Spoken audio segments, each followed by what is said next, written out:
and made some predictions, ain't it? Well, with testing done, the first race approaching, let's do just that. Starting off with just some other predictions, then I'll get into my championship predictions. For starters, I'm placing my bets on we're gonna have a surprise podium sitter in a wild race. You know, think like your Brazil 24s, your Hungary 21s. Exactly who it'll be, God knows. Like a Williams getting back on the podium for the first time since God knows when was their last podium? 2016?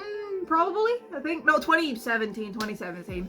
It was Lance Stroll. I forgot about that for a second. Or they Haas getting their first podium in a wild race. They're always guaranteed at least one wild race every single year. And when that does come, who says we won't get a surprise podium sitter? But while I do think we will see some joy in the midfield of a surprise podium, I do think that one rookie will not finish the season. And I'm placing my bets on Doohan. Look, I hate to add to the Jack Doohan won't last the season thing that's all been spoken about, but I just cannot help but feel like he won't see out the entire season because he's got so much pressure on him to perform. You know, Franco Colapinto is there as a reserve driver. He signed for a few years as a reserve driver. Surely that's not just as a reserve. Surely we will see Franco Colapinto driving an Alpine car at some point in a race weekend because someone's been sacked. And like I've said this before, I think, you know, the other, like a couple videos ago or something, that expecting a rookie to perform from the off, that is just unrealistic. You know, especially in the midfield in a car that you don't know if you'll be in the points, out the points, and with how close the midfield is, if you'll be out in Q1, in Q2, or challenging for Q3. And I feel sorry for the guy. I do, because it seems like there's been a lot put on him very, very quickly. I just don't think he'll see out the season. But at least he will be guaranteed to race at his home Grand Prix because it's round one. Prediction for the best race this season, I'm going a little bit safe on this one, and I'm saying Brazil. It's a safe bet, I know, but Brazil always delivers. You know, Silverstone is normally pretty good as well. That could be a candidate for best race. Zandvoort has been good a couple times as well, and the couple times have been back. Like Zandvoort 23 was like one of the best races of that season. But I'm gonna go with Brazil. You know, you always think about, oh, what race will be the best this year? Brazil's always got to be a candidate, and that's where my bets are being placed. Because we've had some corkers in Brazil the last few years. 2021 with Hamilton roaring back through the field, fighting with Verstappen later on. 2022, the Mercedes double podium, people coming back up through the field, Hamilton and Verstappen clashing again. Last year it was a washout, but it was entertaining. Of course, with Verstappen coming back through from 17th to win the Grand Prix. Like, you gotta place your bets on Brazil being one of, if not the best race of the season, right? Elsewhere, my prediction for the best placed rookie in the Drivers' Championship.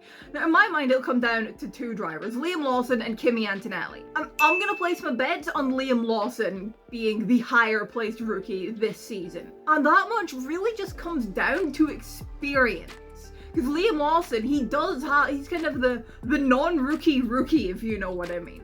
He's a full season rookie, but you may not think of him as a rookie because he's done like, what, 11 races? And I think that kind of bit of experience that he has in Formula 1 will kind of just help him out a little bit. And also having more experience in single-seater machinery than what Kimi Antonelli has. Because let's be fair, the kid only started in single-seaters in, what, 2021 or something like that, or 2020, it was like 2020, 2021, he started in single seaters, and Liam Lawson's been in single seaters for a few more years than that. It's just an experience thing, you know. And also the fact, I don't trust Mercedes. I don't trust Mercedes' performance. Are they actually genuinely good?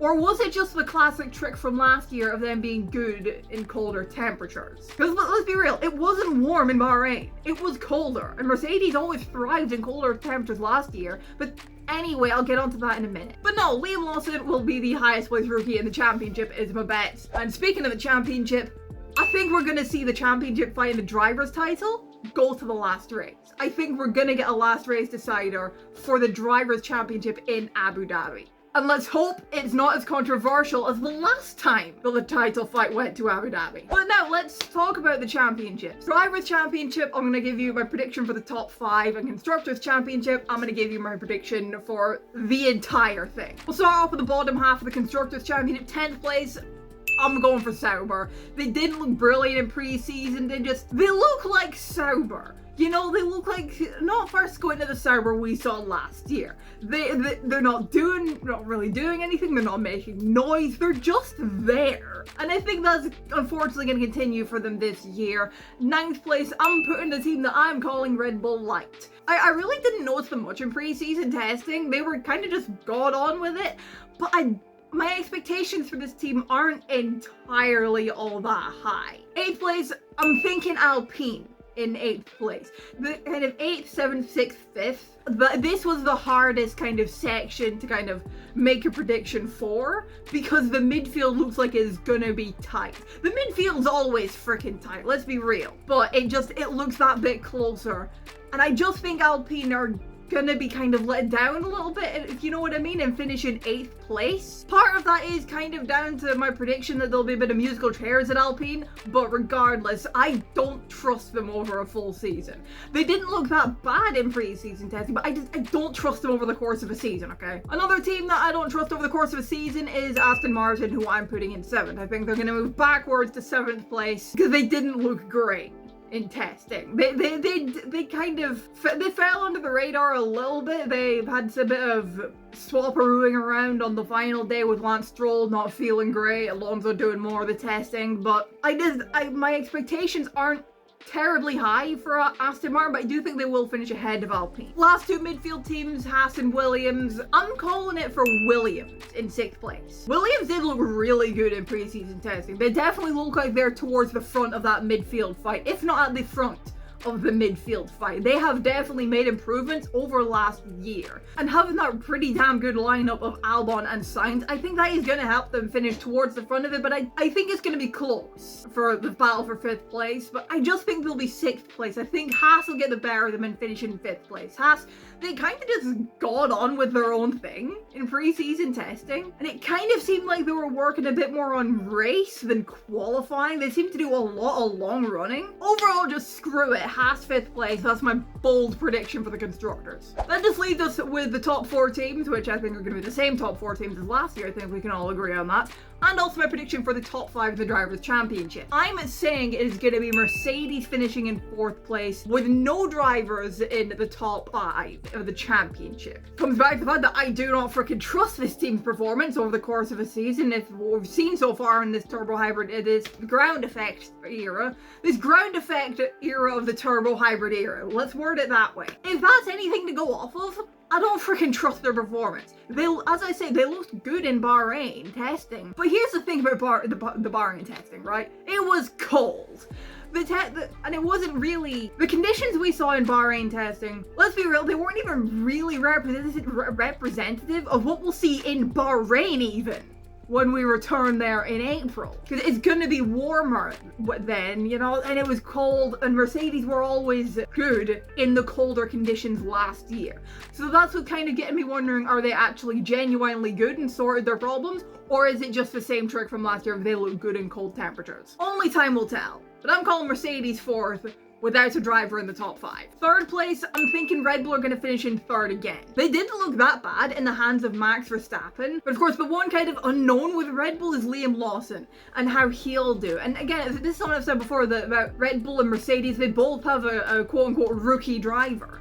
So, and I just think that'll kind of affect them a little bit in the Constructors, and they won't be in that Constructors Championship fight. But I think Max will be in the fight for the Drivers' Championship. I know a lot of people are saying that Lando Norris has to be the favourite for the Drivers' title going into the season, but in my mind, until we get proven otherwise, and by proven otherwise, I mean when we're into the season, we've got some races underway. Until we're proven otherwise, the reigning champion is the favorite in my mind. Well, I don't think Max will win the championship. I think heading into the season, he's, in my mind, still the favorite for it until we're proven otherwise. I'm predicting that Max will finish 3rd in the Drivers' Championship this year. So we know Max can get the best out of a not so great car. And I just think McLaren and Ferrari are gonna get the better of the Dutchman and Red Bull. And let's move on to those top 2 teams. So I think the top 2 teams, it's gonna be the same top 2 as last year, but not in the same order. Look, come on, I gotta back Ferrari. I'm saying McLaren second, Ferrari first in the constructors. I gotta back Ferrari. Surprising to absolutely nobody who's familiar with my content. I mean, I'm a Ferrari fan. And as for the driver's title with those 4 drivers, the 2 McLaren boys and the 2 Ferrari boys, I'm saying Oscar Piastri 5th, Lewis Hamilton 4th, Lando Norris 2nd, and I'm backing Charles Leclerc for the championship. Look, let me explain here. McLaren definitely look like they have the best package right now. But the thing, just because McLaren have the best package right now for the beginning of the season, that does not mean they will have the best package all year. I mean, look at last year, for example. Red Bull were the class of the field at the start of the year, but then by the end of the year, it was the Ferrari and McLaren show featuring Max Verstappen with a cameo from Mercedes. Everything switched around.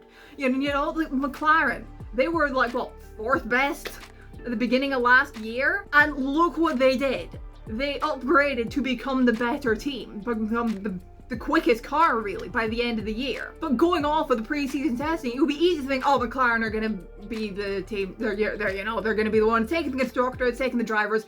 Fair to think that, honestly. But Ferrari, look, they didn't have that in a bad test, in my opinion. I don't think it's as bad for Ferrari as what half of the Ferrari fans over on Twitter are doom posting about, which on that, calm down, would ya? Alright? I'm going to apply one of my favorite ever sayings to this situation with Ferrari, right? With like Ferrari, everyone reacting to it. There is no need to get your knickers into a twist. So calm down, okay? I get it. If the car doesn't show their performance soon enough, then all the folks will shift to 26 or whatever. But just hold your horses. Calm down. I don't think it's really that bad for Ferrari. There's no need to be overreacting on Twitter with the "we're cooked." It's a long season. Had your horses. There is a possibility that Ferrari just simply took the wrong rear wing to Bahrain, but rear wings aside, Ferrari do have work to do, that's clear. Charles said they struggled to find the right balance. Lewis said they had some work to do. But with all that being said, I don't think the gap from McLaren to Ferrari and to Red Bull, Mercedes, whatever, I don't think the gap is as big as some may think it is, as it may seem from testing. I don't think in Australia the gap will be that big. And anyway, just because McLaren were the class of the field in testing, who's to say they definitely will be in Australia? There's every chance they could be and will be, but just look, for example, cast your mind back to 2019. Who was the best in testing? Ferrari. Who was the best team at round 1? Yeah, you're right, it wasn't Ferrari, it was Mercedes. And in fact, they went on to win the first, 7 races of the season or something? But the thing to bear in mind with Ferrari is that it's a 99% new car, and they still have to learn it and understand it and figure out how to unlock the performance of it, find the right balance and the right setups, and just, unlock their performance, which is there. The good thing is for Ferrari that apparently this car has a higher kind of ceiling than if they were to just further develop the 2024 car, which yes, I know, new regulations next year, but this car, they will be able to push for more performance if I'm wording this correctly, if that makes any sense. They have a higher development ceiling is what I think I'm trying to say. And I mean, Fred Vasseur has said that the team is heading in the right direction with things. Even though it's too early to have anything solid, it's heading in the right direction. And it's just, the thing that's getting me is that Leclerc looks calm. He looks happy. He looks fairly happy, content. And let me tell you, that man's face is like an open book sometimes. His facial expressions can be telling. In fact, though you may perceive his comments at the end of testing as pessimistic or whatever, he didn't sound pessimistic. He didn't look pessimistic or annoyed at anything. And the team in general, they just kind of look a bit relaxed about it all. And surely if things were bad, then they wouldn't be that relaxed. And it's also something that Ted Kravitz said, and something that I saw on an article that was posted just today from Formula 1. It's Saturday when I'm recording this. And that's what Ted Kravitz said during the testing. Leclerc and Vasseur have said they're focused on winning the championships. Now, surely if the team had gotten a feeling over the 3 days of testing that they wouldn't at any point this season be in a position to challenge for the championships, surely they wouldn't have said that. And I think they can. I think they can turn it around. They still need to learn the car and unlock their performance, and hopefully they do it quick. But I think they can do it, because it's overall, I just have a feeling about Ferrari and about Leclerc this year. I just do. And it's the same feeling I went into the 2024 Monaco Grand Prix weekend with, but while keeping my hopes and expectations in check, it's just a niggling feeling that maybe, just maybe, it can be the year. And yeah, a note on Lewis Hamilton, I think he'll be semi up there, you know, once he gets his, really kind of gets his feet under him at the team, if you know what I mean, and with the car and all of that. I think he'll be up there. I do think we will see him win races this year, along with, you know, Leclerc, Norris, Piastri, probably Verstappen, almost certainly. I think we are going to see both Ferrari drivers and both McLaren drivers win races. I think we'll see Max Verstappen win races. And I'll say one of the Mercedes drivers. And there it is, my predictions for this season. The Constructors' Championship fight. I think the midfield teams will work out, with Haas being the top of the midfield at the end of the season, then Williams in 6th place, Aston Martin 7th, Alpine 8th, Red Bull Light in 9th, and then Sauber bringing up the rear, getting the Wooden Spoon Award in 10th. I think Mercedes will be the bottom of the top teams in 4th place in the Constructors. Red Bull are going to take 3rd, McLaren 2nd, and I'm predicting Ferrari to take their first Constructors title in 17 years. While I think they'll get their first driver's title in 18 years, with Charles Leclerc taking the championship. I'm backing Ferrari for both. I have to. I had Lando Norris in 2nd. I don't think it'll be his year, but I do expect him to be in the fight. And then Max Verstappen again, I expect him to be in the fight as well, but I think he'll finish 3rd. Lewis Hamilton, I think he will be up there. I think we're going to see him win races this year. And Oscar Piastri finishing in 5th place. And I'm kind of putting that down to experience. Like the other 4 drivers talking about here in the top 5, they have a lot more experience than what Oscar does. And there's nothing against Oscar. He can and will be up there, I think. But I just think that he won't be completely there, if you know what I mean. I'm trying to not sound like an arsehole to Oscar, because Piastri does have talent. He has the capability to be a champion someday, but I just think it's going to be 5th place for him this year. And yes, I'm fully prepared for this video to age terribly. Meanwhile, speaking of Ferrari, a 1-2-3 in WEC in Hypercar. Podium sweep. While Aston Martin's Hypercar debut went swimmingly, I see, and the Cadillac Jota boys did their best impression of Red Bull at the 2018 Azerbaijan Grand Prix. Yet it was somehow worse, because at least the Red Bulls were freaking racing each other when they crashed into each other. Anyway, that's my predictions for this year. What's yours? Let me know them down in the comments below. Drop a like if you enjoyed the video. Subscribe if you're new around here. Thank you all so much for watching, and I will see you in the next one. Bye-bye.